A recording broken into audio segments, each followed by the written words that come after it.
Somewhere along the way, you became the person people turned to, not because you asked for it, but because you were steady. You listened. You paid attention. And when someone brought you a problem, something in you naturally leaned forward. You didn't just hear what they were saying. You started thinking about how to help, how to make it better, how to fix what felt broken in their world. For a long time, this felt like a good thing. It meant you were reliable. It meant people trusted you. It meant you could be useful in moments that mattered. And there's a quiet kind of meaning in that. Being the one who shows up. The one who holds things together when others feel uncertain. Some of us learn to love by fixing. When someone we care about is hurting, it feels almost instinctive to step in, to offer advice, to find solutions, to carry part of the weight so they don't have to carry it alone. At first, it doesn't feel heavy. It feels like connection, like care. But over time, something begins to shift. You notice that when someone tells you about a problem, you don't just listen. You take it with you.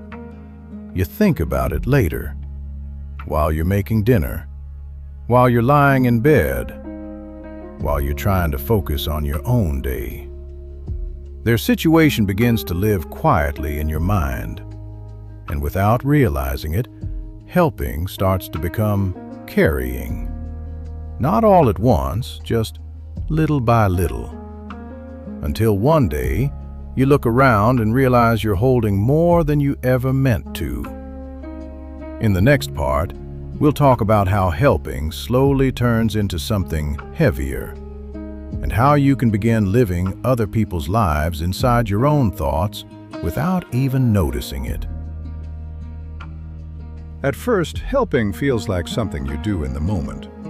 A conversation, a piece of advice, a few reassuring words.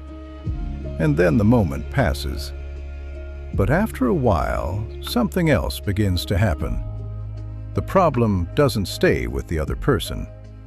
It follows you home. You find yourself thinking about it while you're doing ordinary things. Standing at the sink, folding laundry, driving somewhere with the radio on. Your mind drifts back to their situation. What they said, what they didn't say, what you think they should do next. You replay the conversation. You imagine different outcomes. You carry possibilities that don't belong to your own life. You start living other people's lives in your own mind. And the strange part is, you don't always notice when this shift happens. It feels like care. It feels like responsibility. It feels like being a good person. But slowly, it becomes something heavier. You may lie in bed at night thinking about someone else's choices, worrying about what might happen to them, hoping they take your advice, feeling unsettled when they don't. Care quietly turns into weight. And the more you care, the more you carry. There may be days when you feel tired without a clear reason. Days when your energy feels scattered, not because of what is happening in your own life, but because your attention is stretched across too many lives at once. Being the helper can quietly become exhausting, not in a loud way, not in a way that demands attention, but in a steady, ongoing way that slowly drains your energy. And yet, you keep doing it, because it feels like the right thing, because you don't want to let people struggle alone, because somewhere deep down, you've come to believe that if you don't help, things might fall apart. But over time, another truth begins to appear, a quieter one. In the next part, we'll talk about the moments you start to realize something difficult, that no matter how much you care, you cannot fix another person's life for them. At some point, a quiet realization begins to take shape. Not all at once, but gradually. You start to notice a pattern. You give advice. You listen carefully. You offer thoughtful solutions. And for a moment, it feels like something might change. But then, it doesn't. The same situation comes back again. The same story, told in slightly different words. The same frustration, the same choices, the same outcomes. And you find yourself having a very familiar conversation, one you've already had before, more than once. There may have been a moment when this became clear. You were sitting across from someone, listening, nodding, and quietly realizing that nothing you said last time made a difference. Not because they didn't respect you, not because they didn't hear you, but because change doesn't work that way. People don't change because we want them to. They change when something inside them is ready, when their own understanding shifts, when their own experience leads them somewhere new. And no matter how much you care, you cannot do that part for them. You can offer perspective. You can share your thoughts. You can be present. But you cannot live their life in their place. This realization can feel uncomfortable, even a little sad, because it means letting go of something you've relied on for years. The idea that if you just try a little harder, think a little deeper, say the right thing at the right time, you can make things better for someone else. But there is a quiet freedom inside this truth. You can care deeply and still not be responsible. You can listen without needing to solve. You can stand beside someone without carrying what belongs to them. And once you begin to see that clearly, something else becomes possible. In the next part, we'll talk about the hardest step of all, what it feels like to let people be, even when you care about them. Understanding that you can't fix someone is one thing. Living that way is something else entirely. Because when you care about someone, your instinct doesn't disappear overnight. You still notice when they're struggling. You still hear the worry in their voice. You still see the same patterns playing out. And every part of you wants to step in, to say something that might help, to offer a solution, to guide them towards something better. That instinct comes from care. But there comes a moment when you pause. You listen. And instead of moving forward to fix it, you stay where you are. You let the moment pass without stepping in. At first, this can feel uncomfortable, even wrong. You might wonder if you're being distant, if you're not doing enough, if something might go wrong because you didn't act. Letting go doesn't mean you don't care, but it can feel that way in the beginning. There may be a moment when someone tells you a familiar story, one you've heard before, and instead of offering advice, you simply listen. You nod, you acknowledge, but you don't take it on. You don't carry it with you afterward.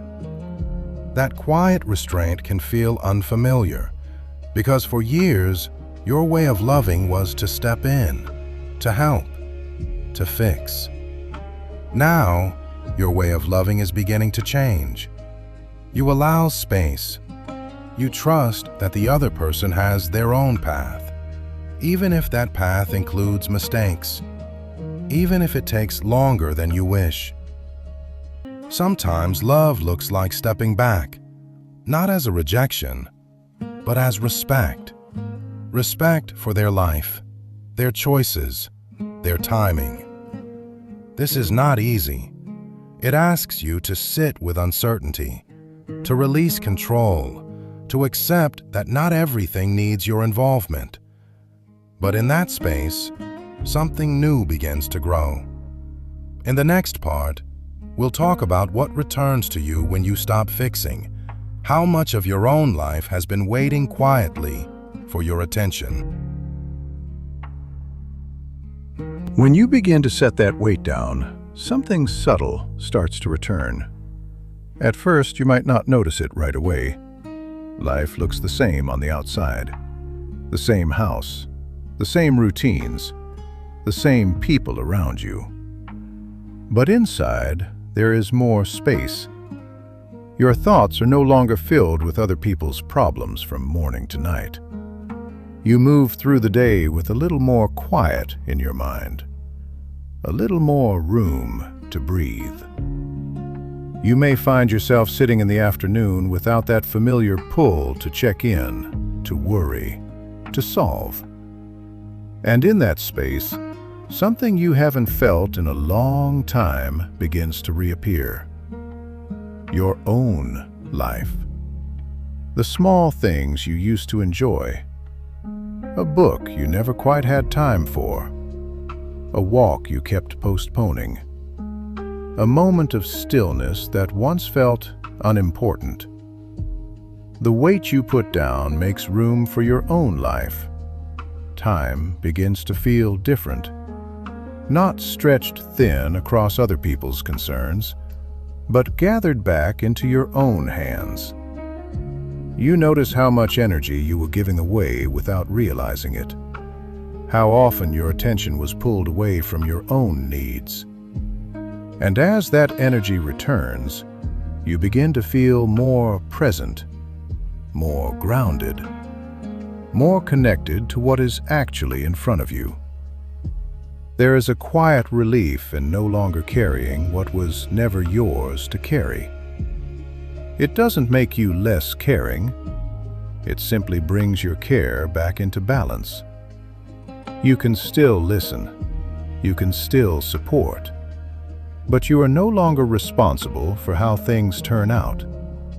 And that difference changes everything. In the next part, we'll talk about what love begins to look like after this shift. How you can stay connected to people without trying to manage their lives. When you stop trying to fix people, love begins to feel different, quieter, simpler. You're still there for the people in your life. You still listen. You still care about what they're going through. But something important has changed. You are no longer trying to guide every outcome. You are no longer searching for the perfect words that will solve everything. You allow the conversation to be what it is. Sometimes that means sitting in silence for a moment. Sometimes it means saying very little. Just being present. Just letting the other person speak and trusting that they will find their own way. You can stand beside someone without carrying them. That kind of presence is often more powerful than advice because it respects the other person's life, their pace, their choices, even their mistakes. There may be a moment when someone shares a problem with you, and instead of offering a solution, you simply listen. You nod. You understand. But you don't take it home with you. You don't replay it later. You let it stay where it belongs, with them. Love does not require control. It doesn't ask you to manage someone else's life. It doesn't ask you to sacrifice your peace in order to prove that you care. It allows both people to stand on their own feet, connected, but not dependent. And in that kind of relationship, something becomes lighter, more honest, more sustainable. In the final part, we'll bring this reflection to a gentle close and talk about what it feels like to finally have your hands free again to hold your own life. There's a quiet moment that comes after you stop trying to fix everyone. Nothing dramatic changes on the outside.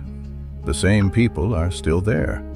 The same conversations still happen. Life continues in its familiar way. But inside, something feels different. You notice how much space has returned. Your thoughts are no longer pulled in so many directions. Your energy is no longer stretched across problems that were never yours to solve. For a long time, you carried more than you realized. You held conversations long after they ended. You worried about outcomes you couldn't control. You tried to make things better for people in ways that slowly took pieces of your own life away. And now, as you set that weight down, your hands feel different, lighter, free. Free to hold something else, your own time, your own attention, your own life. There may be a quiet rediscovery in this. Simple things begin to feel more present again. A peaceful afternoon, a conversation that doesn't leave you drained, a moment of stillness that belongs only to you. You begin to see how much of your life was waiting patiently for you to return to it. Letting go of the need to fix doesn't make you less caring. It makes your care more honest, more balanced, more real. You can still love the people in your life. You can still stand beside them. But you no longer need to carry what belongs to them. And in that space, you finally have something you may not have felt in a long time. A sense of ease. A sense of ownership over your own days. A quiet understanding that your life is yours again. When you stop fixing everyone else, you finally have both hands free to hold your own life. If this letter met you at the right moment, you're welcome here. And if you'd like, tell me in the comments. Have you ever felt the weight of trying to fix someone, and what changed when you let it go? Take what helps, leave the rest.